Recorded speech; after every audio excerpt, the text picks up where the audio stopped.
Hey, deserving listeners, it's time for me to react to your comments from my videos from last week. Let's get to it. Brandon and Julia video.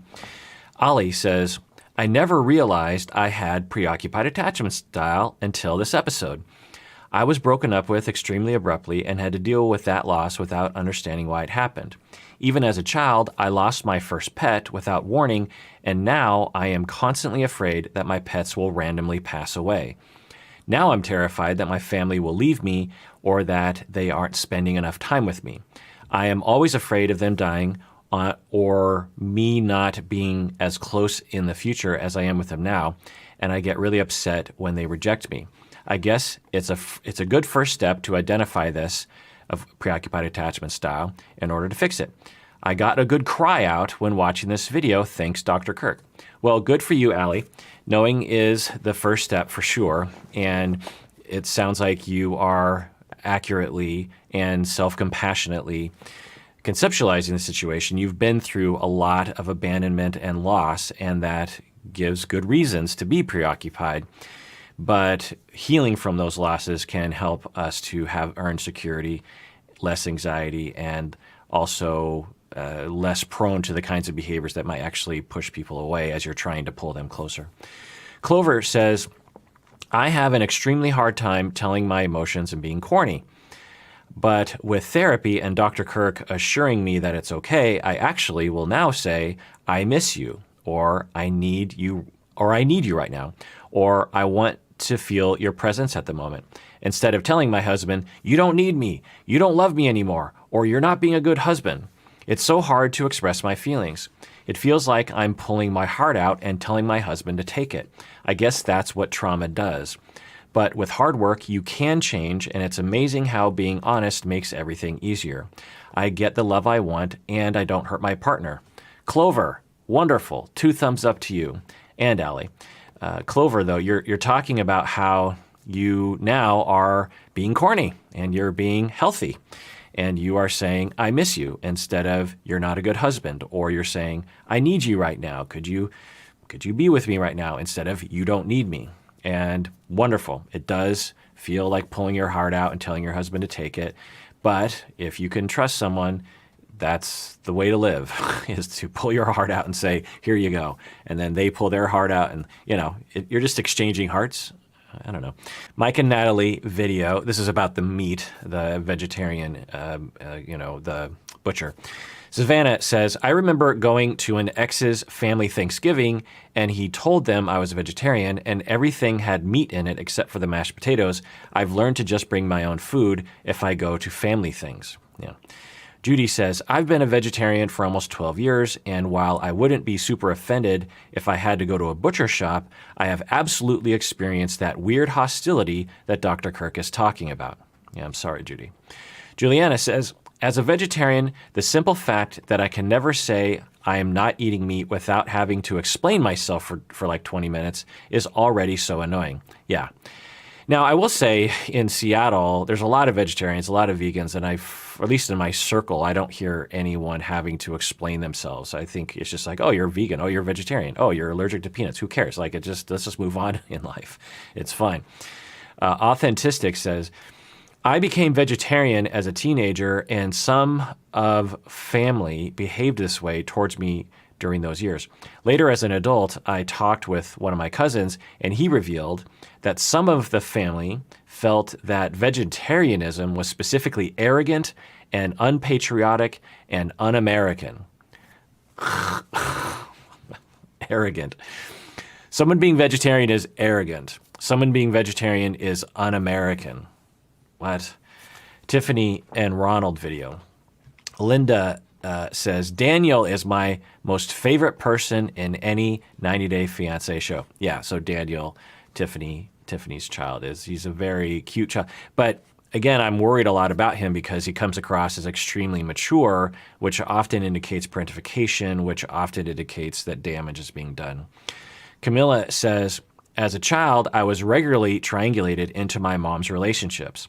I vividly remember having to be the go-between between my mom and her boyfriend. To this day, I find it extremely difficult, if not impossible, to choose a side or express my opinion. Yes, Camilla. So it's good that you have that awareness and you have the awareness of your current behavior, how it was affected. I hope you're in therapy to work on that. That is something that is very common for people who are triangulated or parentified. They have to put their own feelings and their own wants on the back burner to function in their family, and it's hard to get that back once they leave the family. Melody says, when I was 10 years old, my parents were mad at each other. When I was 10 years old and my parents were mad at each other, they would be on opposite sides of the house and they would send my siblings and I back and forth with messages. It would make us really uncomfortable, and we sometimes would change the message to try to make them laugh or make them believe the other person wasn't mad anymore. It made me uncomfortable to see this in the video, and it reminded me of the time in my childhood. Yikes. I'm sorry you went through that, Melody. Wow. And the ingenuity of the children to be like, if we just change the messages, maybe the fight would go down. Anitik says, Daniel is my MVP for this storyline. I felt heartbroken throughout this entire scene. It made me very uncomfortable, and I'm glad that Dr. Honda is able to explain why it made me so uncomfortable watching it live. Thanks for the analysis, as always, Doctor. Yeah, this is, as a family therapist, is something that we study. I've treated this a lot. I've been with a lot of families through divorce or conflict, and this is a frequent thing that people do. It's very, very common. In fact, through divorces, it's almost impossible for at least some triangulation not to happen. And let me reword that. In every divorce, even in really healthy, well-behaved divorces, the parents will triangulate the children at least a little bit. It's really hard to avoid, but then you'll see more extreme versions. Now, I'm not quite sure how Tiffany is doing with that, but we definitely saw how Ronald was triangulating. But the fact that Daniel is so mature, maybe he's just that way, which is fine, but it is a red flag that Tiffany actually has been parentifying Daniel his entire life. Who knows? And sometimes that can be present when you're an only child. I would treat a lot of single mothers with only children, and a lot of times they were boys, but I don't know if that's just because I'm a male therapist and boys would be referred to me. But that was a frequent configuration where there was enmeshment with a single mother and an only child. Now, we have another child coming along the way, but Daniel was an only child for a long time. And it kind of stands to reason because there's just the two of you. You are struggling through life. You're trying to make ends meet. And sometimes, if you're Tiffany, you're working all the time, and then you come home, and the one person you have to socialize with is your son. And if you don't watch yourself, you can end up kind of socializing the child to treat you like you're a friend instead of a parent, and that can cause some issues. Sometimes it's fine. It just depends on the degree. Kayla says, I was Daniel as a child. My father would drag me into arguments with my mom. It definitely had an impact on me. Parentification has long-lasting effects that have shaped my personality as an adult. I'm still in therapy trying to unlearn the maturity forced on me too early. It's a very interesting way to put it, Kayla. I like that. I mean, I'm sorry you went through that, but that you're saying I'm still in therapy trying to unlearn the maturity forced on me too early. Yeah. Elizabeth and Andre. Tink says, let's not forget Chuck has already put Andre through trucking school, bought him a truck, and he wouldn't take a job in that field because he felt it didn't pay enough. Who does that? Libby and Andre can't even mow the yard when they live there for free. Tink, I did not know that. Chuck put Andre through trucking school and then bought him a truck? Like, I did not know that. I think that's an important detail in this story. Thanks for telling me. Paula says, Dr. Honda, I'm a big fan and watch all your videos, but I decided to stop watching Elizabeth and Andre because the money issues and the possible preference over one child really triggers me. I'm living this right now as my parents pay for private education for my sister and neglect me and my other sibling. I learned to ask for the bare minimum from my parents and to provide for myself, but this is not the narrative my sister has learned. Through your teaching, though, I am learning to have compassion for everyone since I am trying to have compassion for everyone since I have noticed that in our system, my sister is the scapegoat and we are all suffering. They're not likely to go to therapy, but I am. Thank you for the psychological compass you are becoming for me. Oh, well, Paula, I'm sorry you're going through that, and I'm glad that you're benefiting from the conceptualization, and I hope that you don't internalize what's happening in your family. It's obviously not your fault. Alexandria says, Today I finally got my daughter a therapist. I've been struggling with finding one for her, and after a bunch of back and forth with insurance and other providers, I finally did it. Now I'm working on me and the rest of the family. Thanks, Dr. Honda, for giving the extra little push I needed to get this done for my family and me. Well, 2 thumbs up, Alexandria, and I'm really glad that you found a therapist. It can be difficult sometimes. Kalani and Asuelu. Jessica says, I'm actually proud of Asuelu for just getting up to leave instead of dealing with the berating or getting into an argument that goes nowhere. Yeah, agreed.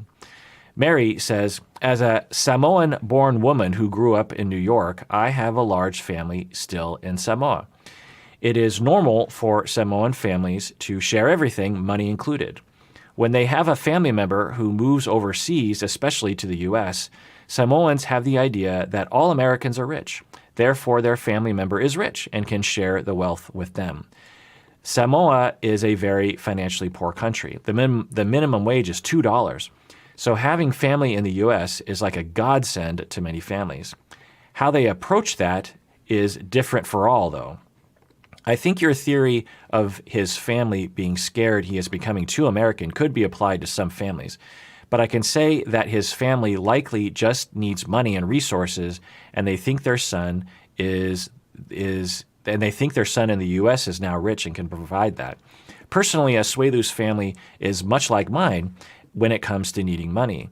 My Samoan mother will always help those in need, but I have witnessed her harshly draw the line with her family when they ask for too much. Because of this, I feel for Asuelu and Kalani, so I'm glad he was able to draw that line with his family and leave. Hopefully he can circle back with them and explain why. Yeah, Mary, thanks for pointing all that out. That certainly adds nuance to my understanding while I watch. Maddie says, I can tell Dr. Honda grew up in a healthy family because he is so baffled as to why people would behave like this over $900. I was the scapegoat in my family, and they would gang up on me and berate me for hours over any little mistake I made. I would get called pathetic, stupid, etc. I developed so much anxiety from this, I would try to always be perfect and never make a mistake. I didn't realize how messed up it was until after I left. Notice how the sister backs up the mom to get approval. Exact same dynamic in my family. Yeah, Maddie, I'm sorry you're going through that. And yeah, I did grow up in a healthy family, relatively. And so when I watch things like this, I'm like, what's going on? Now, I've treated a lot of families, obviously, as a therapist over 25 years that have had a lot of dysfunction. And so I'm not unfamiliar with it, let's just put it that way. But I thank my parents for raising me and my 3 siblings well enough so that my compass of what is probably not okay or not a fair way to treat other people, I think is healthy. Meaning that, and actually I have friends, Bob, some of you will listen to my audio podcast. Bob will sometimes marvel at my ability to detect when I'm being treated badly. Actually, Bob and Umberto, if you listen to the audio podcast, have a lot of trauma history, and they both will compliment me on my ability to be like, I don't like the way I'm being treated, and I will do something about it. I'll just be like, well, I'm done with that person, or I'm going to talk, I'm going to confront that person, or I'm not going to internalize what they're doing.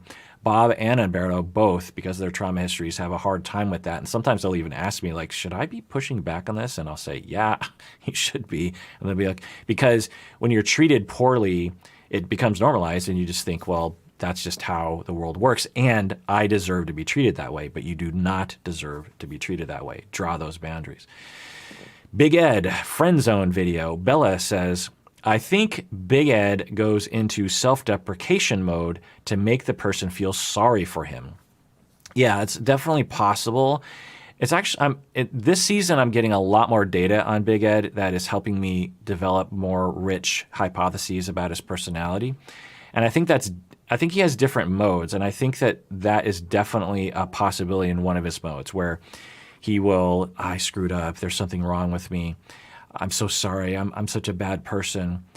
I think he does that as a show sometimes to get someone to forgive him so that he can gain attachment security. Because it seems like he doesn't really learn from his mistakes. But I also think he has another mode, a legitimate mode, where he actually does believe he is a terrible person. He doesn't have any way of regulating those emotions, so he runs from that very quickly. But when he's self-deprecating, I think he has the capacity, total speculation, where it is honest and he actually does hate himself, and another mode where he is self-deprecating and he's actually he's fishing for people to, be nice to him, essentially. Big Ed, the phone call. So I reacted to the infamous phone call, which I'm glad y'all sent that to me. Camnet says, Rose did say that Ed was horrible off camera. She said, you all don't know how rude he is off camera.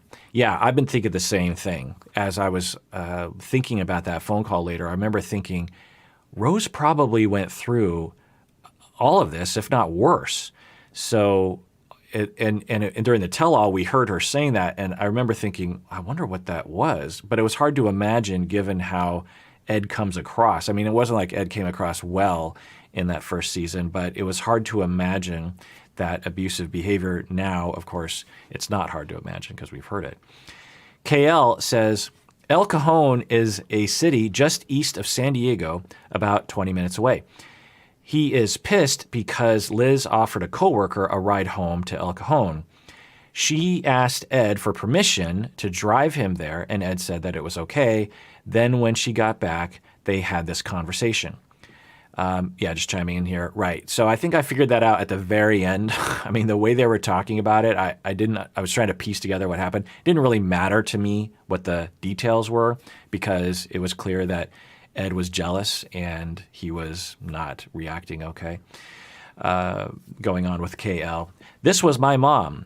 She was sweet and bubbly out in public and then extremely verbally and emotionally abusive behind closed doors or when she thought no one was listening. Of course, no one in the family, acquaintances, or friends believed me because they couldn't imagine that my mom would be this way. It was very frustrating and alienating and scary. Yes, agreed. So people with these kinds of personality disorders, people with this kind of behavior can exhibit a very, very different persona to 99% of people in the world and in public. And then with the people that they are actually attached to, they are much more likely to be abusive with. And outside people will be like, I can't imagine that happening, but it's happening. Wendy says, I'm glad that you didn't shy away from the word abusive. So many people seem to think that abuse is only physical or is only valid when it's physical. Often, people who undergo both physical and verbal abuse will express that the latter is the worst of the two. Right. A lot of people will report that. I might even report that physical abuse is terrible, but verbal and emotional abuse gets under your skin. It sticks with you. Physical abuse can stick with you, of course, as well. But the point is that we shouldn't need abuse to be physical to be valid, for sure. Ask anyone who's been through abuse, because usually physical abuse is accompanied with verbal and emotional abuse. And a lot of people will say, years later, it's the verbal and emotional abuse that's still with me. There's also an emotional element to physical abuse. Anyway, Joanna says, the fact that she had to ask permission to give a coworker a ride home is alarming in and of itself. Agreed. Absolutely. It's looking like there's a pattern here. Twinkle says, picture your significant other with their hands behind their back, and in one hand is a beautiful rose, and then in the other hand is a meat cleaver, and you have no idea which hand will respond. That's what it's like living with an abuser. Yes, Twinkle Toes, I'm guessing you've been through that, and I'm sorry. Real Housewives. I started watching that a couple weeks ago. Z says, I'm glad that Kyle listened and took Garcelle's words to heart.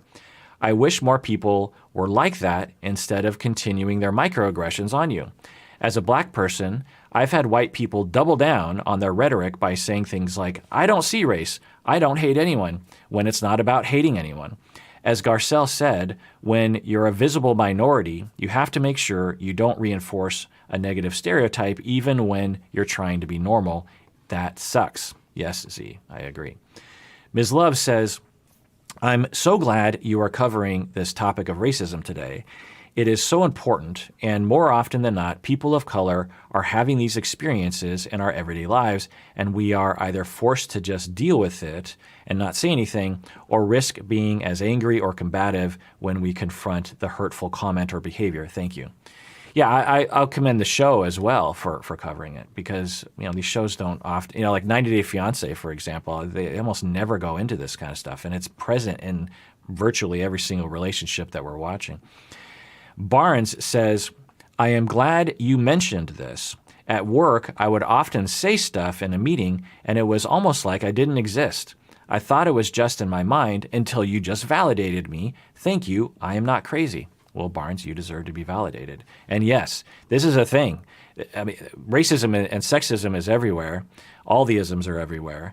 And one of the places that you can detect it most readily is in meetings at work, because, especially when it's a discussion-based meeting, that privileged people tend to speak more.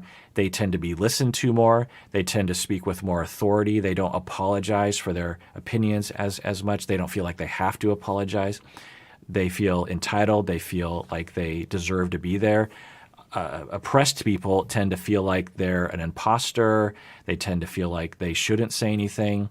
They tend to apologize more because they've been made to apologize more. It's a known phenomenon, but that's just one of thousands of venues that racism and all the other isms are being played out. Linda says, hearing and listening, pondering, coming back and asking questions, we need this so much, right? So Linda is talking about how it's important for privileged people to hear and listen and ponder and come back and ask for questions. We need this so much. It's the only way we're going to move forward on the issue. As a black woman, I have been in despair more times than not that people who I know are nice people dismiss my experience when I convey it to them. Yeah, right. The Lady Gaga video from last week. Mary says, thank you for being delicate with these topics. Just hearing someone be empathetic towards mental illness is therapeutic for me. Well, warms my heart, Mary. I'm glad that it is helpful to you. We all deserve that kind of validation. We covered a lot of comments today. I feel like there's a lot of different types of things. We got the racism and Real Housewives. We got the trauma and the real suffering that Lady Gaga is going through. We have the phone call with Ed. We have the Kehlani and Asuelu issue, the Samoan cultural elements that are present. We have Elizabeth and Andre, as usual. We have Tiffany and Ronald and Daniel, what's going on there. Mike and Natalie, vegetarianism, and the Brandon and Julia. I covered a lot last week, and y'all commented on a lot last week.